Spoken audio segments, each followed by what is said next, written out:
At the end of your life, what will be your legacy? What will you leave behind for future generations? For the world, join the World Messenger, Isabella Lundberg, each week as she brings you a new distinguished guest from the business, sports, or entertainment world to share their success, their struggles, and their lessons. They will share their insights into current hot topics that affect everyone. Isabella facilitates an intimate, vulnerable environment to find the true value of humanity and real leadership. Are you ready for your legacy? The legacy that matters? What would you do if you had your family member depending on organ that can save their lives? Or what would you do if you have a child who could have a much better, informative, transformative, and innovative way to be educated? Or simply, what would you do if you have opportunity to do something remarkable and change the lives of so many, or maybe just one life at a time? Hello, my beautiful friends. It's Isabella Lundberg here, the World Messenger, and I'm inviting you for another epic episode of Legacy Leader Show. Today's guest is joining me from New York, one of my favorite cities in the world, and I cannot wait for her to introduce her program and everything she's going to be sharing shortly. The best part, she's lifelong, not only learner, but lifelong educator herself. That is creating tremendous ripple effect and currently also doing something remarkable, Waitlist Zero, which we will dabble in a second, which is opportunity to find live donors that can support people that need kidneys, specifically kidney donations. She's also kidney donor herself and has a remarkable story to tell. And without further ado, let me introduce you to Elaine Perlman. Elaine, welcome. Thank you so much, Isabella. I'm thrilled and honored to be here. Likewise, I am super excited for numerous reasons, but want to start off, obviously, both of us share tremendous passion for humanity and also passion for education. Before we touch humanity's side, how did you get into education and to be educator for over 30 years? Well, I absolutely adore children. I just feel very good energy when I'm around them. They're my favorite people on earth. And when I was in college, I had the chance to volunteer at what's called a Head Start. It's for low-income families. It's a free program for an early childhood education. I was volunteering 3 days a week. And I, afterwards thought, maybe I'll become an investment banker, or maybe I'll become a lawyer, or maybe I become a journalist.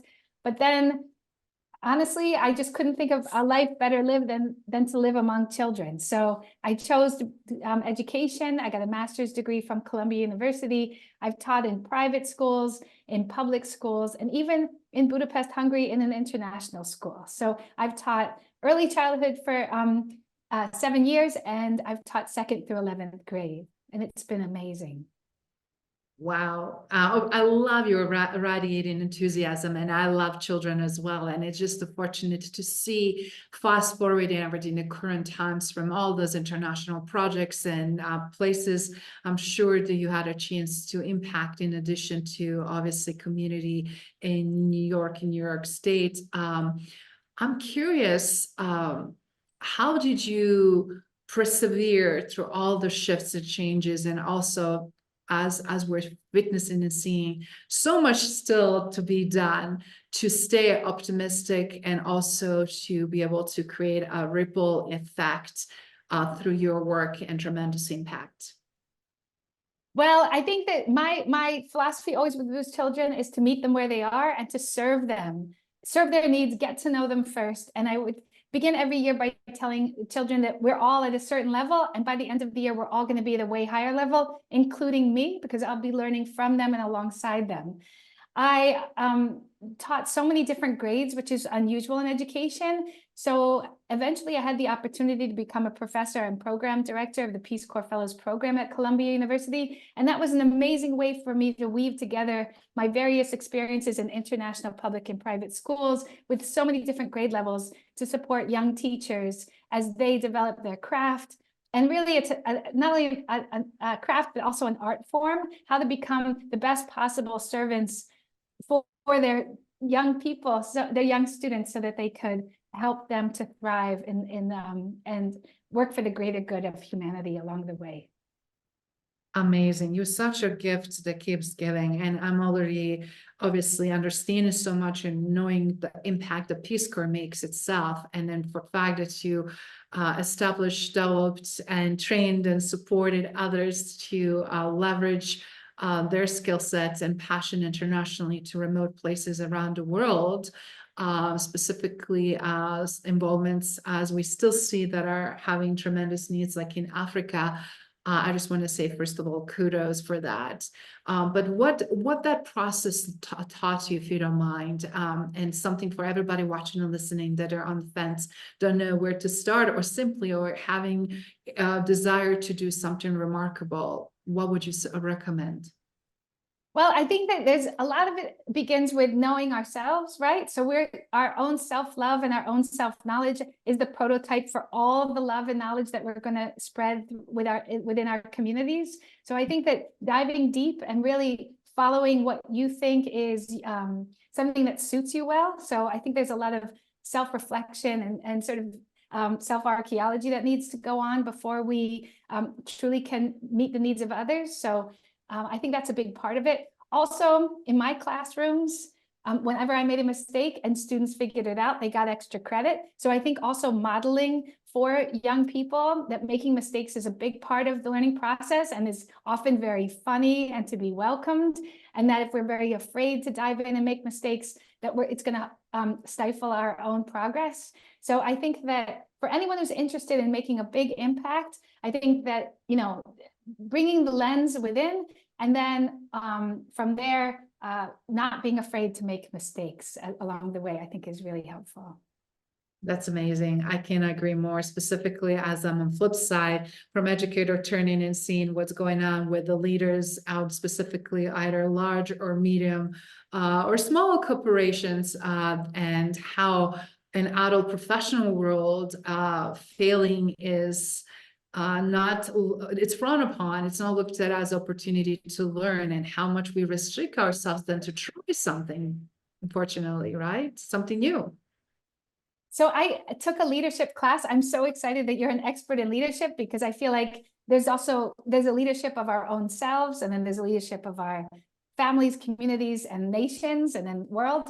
So within that, something that really helped me in a leadership course I was taking to become a school leader, I learned that whenever we are a new leader in a new environment, a third of people will be against us, a third of people will be with us, and a third of the people we can persuade to be either on our side, or perhaps they might turn against us. So they're sort of flexible in that way. So the third who are against us are people who just don't like change, or perhaps they want to be in charge. But we shouldn't believe that having 100% of the people on our side is success, but rather if we can get 2/3, that we're in great shape. So persuading that middle third to be on our side is only if we show that we are excellent. And part of that excellence is, of course, listening and learning the culture before we make any big changes. So that knowledge that I learned in my program has carried over into every environment I've been working in, and it's been extremely helpful, because prior to that, I thought I wasn't a success unless 100% of the people that I was involved with were in favor of my leadership. So that really helped to support my growth. I love the way you describe that, and for everybody watching and listening, that is such an applicable model that we see in anything we do, right? Specifically, it's like, what's in there for me? Why should I care? Why should I be bothered? And how do we really share what's possible, but also show results, right? A lot of times when people see results and when they see opportunities, things are moving along. With that in mind, obviously, not only you have phenomenal results, but you also started something different and new recently. Do you mind sharing the journey, how you transformed your education into a different arena right now with Waitlist Zero undertaking of your organization? Absolutely. So I donated my kidney 4 years ago to a stranger, and the idea came from my son. When he was 17 years old, he told me he's donating his kidney to a stranger, and I said, that sounds like the most dangerous thing a human being can do. And he was on the debate team at the time, and he was ready he was very aware that I would present some arguments, and he was ready with his evidence. And he showed me that donating a kidney to a stranger, or to anyone for that matter, is safer than giving birth. And I had already done that, and that it is so life-giving. So with 2 weeks of inconvenience to the donor, we can truly alter someone's life for the better. So very shortly after he told me, I said to him, well, if all goes well, I'll do it too. So when he donated, when he was 19, everything was beautiful. He actually met his recipient on the set of Good Morning America on live TV. It was very emotional. And 6 months after that, I also donated my kidney to a stranger. Now, at that time, I really didn't know much about kidneys. I thought they were little vacuum cleaners for the body. I didn't really understand what they did. I then took a deep dive and started to read about the kidney shortage. And I realized that it's a solvable problem. So I decided to resign from my position in 2022, and I became the director of Waitlist Zero. My first project was passing a law in New York State, which I was told by just about every single person that I had no chance of passing that year. It passed unanimously with bipartisan support, and it makes New York the best state in the country for reimbursement for kidney donors. The bill has not yet been implemented, but it's on its way. And then I thought, well, I'm finished. I did it as something really I'm proud of. And then I have a mentor named Frank McCormick. He's an economist and a researcher. And he said, hey, you got to bring your show to Washington. You're not done. And so I said, really, Frank, do you think I have the skills and the knowledge to make it happen? And he said, absolutely. And so he gave me that boost of confidence. And since then, I've been trying to pass 2 laws on the federal level, both the Honor Our Living Donors Act and the End Kidney Deaths Act. The End Kidney Deaths Act is a game changer that I believe will end the kidney shortage by providing enough living kidney donors so that we'll have an adequate supply. I'm also trying to pass a law in Colorado State, which would make Colorado the best state for living kidney donors. And that one is called the CARE Act, being led by the leadership in the Colorado House and Senate. Wow, wow, wow. Let's unpack all of this. That is amazing. That journey, obviously, you are walking your talk. You did it yourself. You experienced it. You went through that decision-making process. You went through your inner calling and understanding why. So do you mind sharing how was that emotionally? How was that also in terms of educating yourself through that process? So for everybody watching and listening that don't know, or they're on the fence, or they're not clear, how was the journey? And how is now your quality of life also of your son and yourself?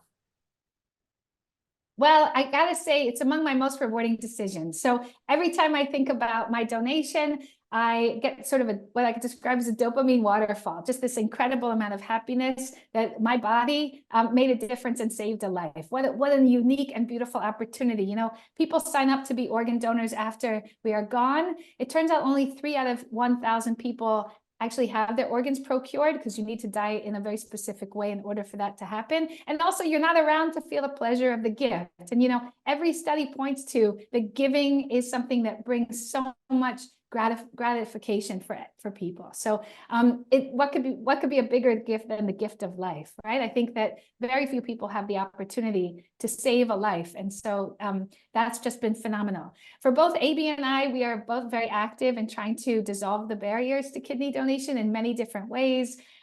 AB runs something called Kidney Connect. He takes in information from people who need kidneys and publishes articles in their local papers to try to help them find kidneys. He also helps me a lot with my projects. He's now 24 years old.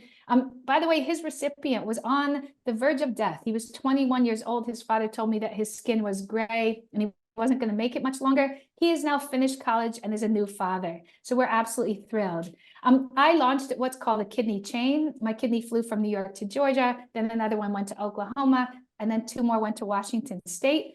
I decided not to meet my recipient because I just like that my kidney can be in anyone. I like that it's just a beautiful thing. And I picture all 4 of them just having the greatest days of their lives, thriving with their new kidney transplant, being off dialysis, and just being able to celebrate with friends and family and live a far longer time with a much higher quality of life. Wow, such an unselfish way to help humanity and give and contribute with everything that you already been doing for so long. So do you mind sharing, Elaine, how is your quality of life right now? How do you feel like post surgery now living with one kidney and in terms of your own well-being or your health? Because I know that a lot of people are thinking, it's like, what's going to happen if I give, well, how can I live with one? And all of that. Do you mind sharing a little bit about that? Absolutely, I would be delighted to. It's important to note that the transplant centers do such thorough scrutiny. They do not want to take any risks. And so they check out our bodies. They call it the $1 million workup. You get everything checked, as well as a mental health screening. And so very few people actually pass that screening. They estimate that fewer than 1 in 3 Americans would pass the screening. And because they are so thorough, the result is that kidney donors on average live longer than the general population because you need to be in top health in order to donate. The only consequence after donation is that you can no longer take ibuprofen or any kind of Advil, those kind of medications. They're very harmful for kidneys, and 17,000 people die a year as a result of taking ibuprofen to excess. So that's the only risk. I'm sorry, that's the only change in my life. I've since in the hospital, they said, hey, you can take Tylenol, it's just bad for your liver. And I said, hey, I like my liver too.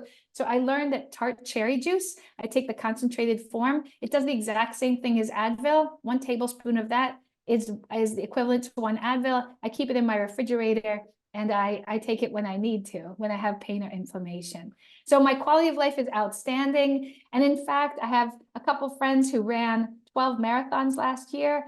Now, to be specific, one did 12 marathons, one did 10 marathons and 2 Ironman competitions with 1 kidney, just to show the world that your health will not be negatively impacted by becoming a living kidney donor. I like what you just said, how important it is going through that through a pre-screening, that it's not just meeting physical criteria, but also meeting mental criteria. But unfortunately, because what we're experiencing, seeing in our country, is just looking at US, right? How much we're dealing with people that are overweight, people that are obese, that are having other issues, even though if they would like to donate, a lot of times they may not be good candidates because their health is not in good shape. So obviously you managed to live very healthy lifestyle and be able to do that. What would you recommend for people that are considering, the people that also could and need or should improve their life and health, so that not necessarily just to give, but also just to have a better quality and longevity? So it's interesting that I'm, in addition to being the director of Waitlist Zero, I'm also a mentor for prospective donors with the National Kidney Donation Organization. And there are organizations, specifically University of Chicago, that help people who want to donate with smoking cessation as well as weight loss. So just because someone doesn't qualify at this moment, there's a possibility that they can qualify down the line. And I think that's really important to know. I myself am a plant-based eater. I don't eat eggs, meat, or dairy. And at home, I don't eat salt, oil, or sugar. I'm a mentor for people who want to become plant-based eaters through something called a 21-day Jumpstart. It's through the Plant Powered Metro New York program, but it's open to people across the country because it's a Zoom class. It's a 3-week commitment to eat plant-based, so plant-only food. And during the course, there are doctor lessons and chef lessons and all kinds of things. So I would say so much of the kidney crisis, we're going to have 1 million Americans with kidney failure by 2030, is caused by the foods that we're eating. Kidneys despise meat, dairy, and eggs. They really like plant foods. So the best way to love our kidneys is to give them the foods that are the best fuel for them and not foods that wear them down and cause them to fail. Wow, so that is very good to know, actually, for a lot of people that are not aware of. It's like, how do we increase our general health? And then also, how do we possibly look at an opportunity to learn and get educated more and see what's possible to change somebody's life like that? So for everybody, I'm glad you also have that experience from supporting others to create optimal health or maintain that. But what do you encounter now the most when obviously, since you launched the Waitlist Zero, since you've been dealing with the legislation and changes, what would you say is one of the biggest challenges and obstacles right now, and then also one of the biggest triumphs and successes?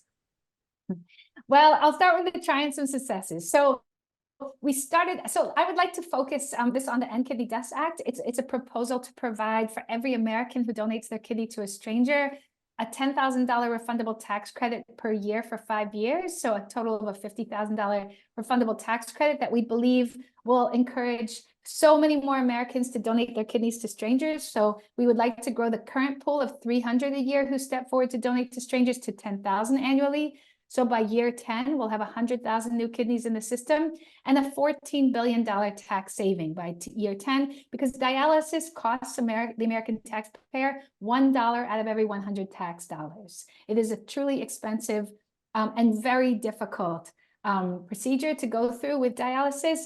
It costs $100,000 per year per patient. And if you get kidney failure, then you can qualify for Medicare. So then you're on public your medical care is being paid for by the taxpayer. So when we started the advocacy on January 3rd to meet with congressional offices to discuss the End Kidney Deaths Act, I'd say it's a triumph.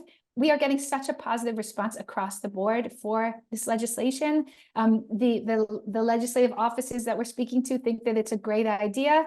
And when the prohibition went into place 40 years ago to forbid the compensation for organ donors, at the time it was presented by Representative Al Gore. And he said, if we have a shortage, we must begin incentivizing. So now 40 years later, we're going to get it done this year in 2024. I would say that a big obstacle that I am facing is just the idea that, like, for example, today I had 5 congressional meetings, right? That my biggest obstacle is my voice. My voice is somehow going into the laryngitis zone because I am speaking so frequently about kidney donation. And I just need to keep my voice healthy enough because my voice is one of the many voices that's going to help save the people who are dying from the kidney shortage. Every day we have 14 Americans dying directly from the wait list and 11 Americans who are removed every day because they become too sick to be transplanted. So that's 25 Americans every single day who started out on the wait list healthy enough to be transplanted, and the waiting time killed them. And it breaks my heart. And so I just am looking forward to the day where we hit the finish line, the End Kidney Deaths Act will go into effect, and we'll have thousands more Americans. I want a line out of every transplant center of kidney donors rather than a thousands long line of people who are desperately waiting for kidneys. So that's going to be a beautiful day. I love that. And again, I'm so glad to have a chance and opportunity to speak with you and learn more about your tremendous work. I learned through our mutual colleague and friend, Mark McIntosh, and obviously he is going through right now major need for his kidney due to what he experienced in the recent months. But I'm also looking from multiple different lenses, what you just shared, and we always think about it, it's like, what is possible in healthcare, right, to prevent this? What doctors are not paying attention maybe enough, or where's the avenue that they can really look at early diagnosis of some symptomatic problems that might be occurring and happening in their future. But also, what can we do as humans, as human beings, to really be more preventative and more proactive? And I would love to hear your perspective on both, because it's unfortunate when you get in that stage and you have to figure out ways to make it happen, right? On the other hand, what can we do to decrease demand because people are getting healthier and stronger, and I'll be able to reverse some of the conditions? So one of the things that frustrates me is that so many people find out they have kidney failure only when they get to the emergency room in tremendous pain. They find out their kidneys have failed and they're put on emergency dialysis. And I've spoken to many people who face that tragic experience, and they say to me, my doctor never told me my kidneys had issues. I went to my annual physicals, and I think we need to, as patients, be very forthcoming with our doctors that we want our kidney health checked at every appointment. And what does that entail? Our GFR needs to be checked, our creatinine level needs to be checked, and the protein in our urine needs to be checked. So I'll give you a quick example. I met a man who said, I'm in stage 3 kidney failure. And I said, You're a unicorn. I've never even heard of anyone in stage 3. I meet everyone in stage 4 or stage 5. And he said, you won't believe this. I was changing jobs. And as I was changing employers, they needed me to do a physical. And the nurse was new. So she used by accident the more expensive urine test, the one that checks for protein. And then I found out I had kidney disease. She got in trouble for it because it was like a $15 test. She was only supposed to use like the $1 test. And so she used the wrong dipstick, but it saved my life. Because at stage 3, I can just take a pill for the rest of my life and my kidney disease is not going to advance to kidney failure. So we need to make sure we get our protein checked in our urine. That can be life-saving. And I'm frustrated that the medical community doesn't mandate that. You know, it really should be, you know, most people are like me. Before I donated my kidney, I just assumed my kidneys were fine. Well, we needed them to be tested every year. So I would say that being proactive and also just going to those annual physicals is also very important, but within that, making sure that our kidneys are operating really well is number one. I love that. And I see again, cost, but also being proactive and sometimes early detection, as we mentioned, can change so much. And as a result, help someone to reverse or do proper dieting, exercise, or whatever else is needed so that they don't end up obviously on the list. And I'm with you, having also learning so much and learning more about people and people that are, and seeing so many people that are on that wait list. It's very hard to kind of look away, right? Because regardless, we're humans and we wanted to make sure that everybody is being taken care of. And shortage of kidneys, as everybody watching and listening, is tremendous. And we have opportunity to make a difference. So if somebody wants to go through that process, do you mind sharing what that process looks like and where they can go to in order to explore if there are actually good match and good to be a donor? Absolutely. So the exciting thing is that there is a really great way to get started. You can go to the National Kidney Donation Organization website, and you can click the button that says you're interested in becoming a kidney donor. You will then fill out a form from the National Kidney Registry that will and then they will send you a prescription for a blood test. So that's the first step. And then when that is finished, then I would recommend going to one of the transplant centers that's connected with the National Kidney Registry, because then there are lots and lots of benefits that you'll be provided as a donor if you go through the registry. Once you pass the blood test, then the transplant center will invite you in for a screening. Now, in New York City, the screening is 1 day. And it's a very full day. In other centers, it may be more than 1 day, depending. When I went in, I had multiple tests. I had meetings with a social worker and a therapist, with the surgeon. I had a CAT scan to make sure I had 2 kidneys, because there are many Americans who are born with only 1 kidney. I think it's 1 in 500 is born with 1 kidney. 1 in 500 is born with only 1 functioning kidney. Most never find out because we only need 1 kidney to live a full life. But they just wanted to make sure I had 2. That's a very good thing. And I had a stress test, EKG, and an X-ray.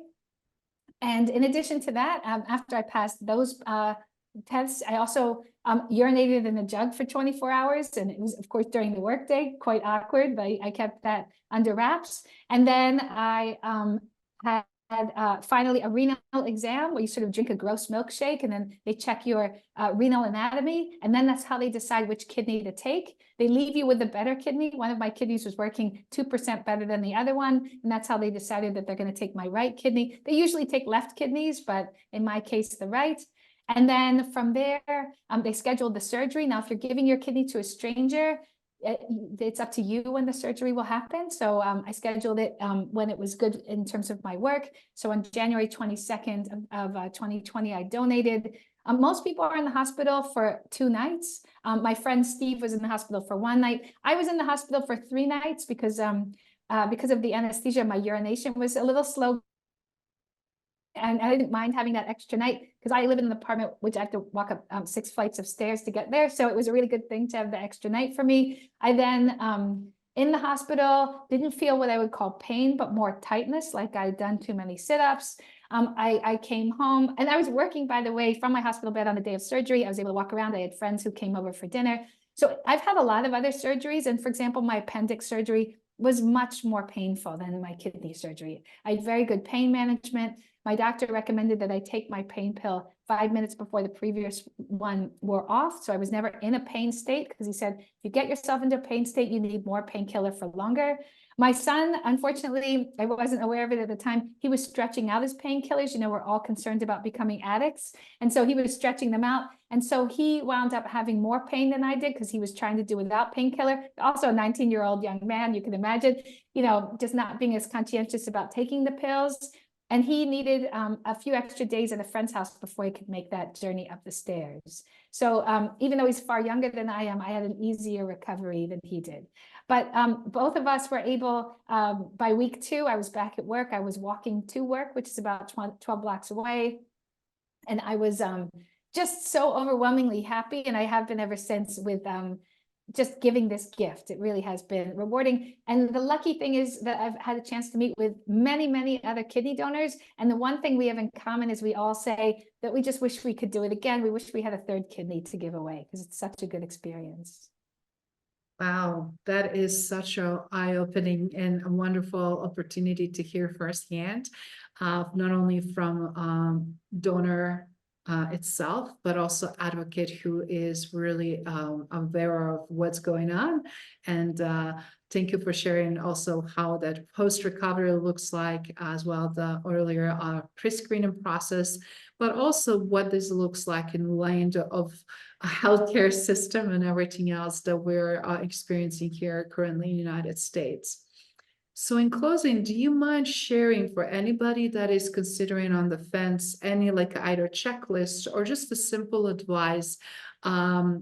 Because again, we're dealing with people with emotions and arriving to that decision, right? And any type of support or anywhere that they can go. You mentioned earlier a couple of websites, but Waitlist Zero, how your organization specifically can support them and where they should go to find out more and then see if they're eligible. Well, I just want to offer myself as a source for anyone who's interested. My email is Elaine, ELAINE, at Waitlist Zero, WAITLISTZERO.org. Elaine at waitlist0.org. If anyone wants to reach out to me, as I said, I'm a mentor. So when you sign up through the National Kidney Donation Organization, you will be assigned a mentor, someone who's already donated. They say that when you have a mentor, the chances of donating are far higher because you feel supported. Without a mentor, the chances of out of 100 people of someone stepping forward to actually donate is 1.8% of people step forward. But once someone is mentored, it leaps up to 8% of people then wind up donating if they are mentored. So I think having a mentor is important. It's also extremely important to have support from the people around you, because you're going to need to have someone help you during the recovery period. And in reality, the transplant centers will likely not allow someone to donate if their families or their spouse or their partner or friends are not supportive, because that is needed after surgery. And I think that many people don't understand that it really does take a village to save a life. It's not just the donor, but it's also the donor's loved ones who helps to save that life, because they are very much needed during the early days of recovery. So I would help. I think the most important thing for people to understand is that it is something that's, let's say, quite an inconvenience for, let's say, 2 weeks. I had to sleep on my back. I, had a discomfort, but with that very small sacrifice, we have the opportunity to entirely alter someone's life, to bring them the opportunity to, as Chris is, finished college, has a baby. I've heard about people who can now see their grandchildren, who can travel the world, who can be untethered from that dialysis machine. And I think that, we only live once on this earth. The opportunity to truly help another person to live a far better life is one that I think we should all take advantage of. Thank you for listening to Legacy Leader Show. If you enjoyed the content and had a positive experience, then please leave us a positive rating. In addition, leave us a positive review whenever you are listening on whatever platform there might be. Make sure your friends and family also know about the benefit and value that we provide and what we have to offer. Cheers.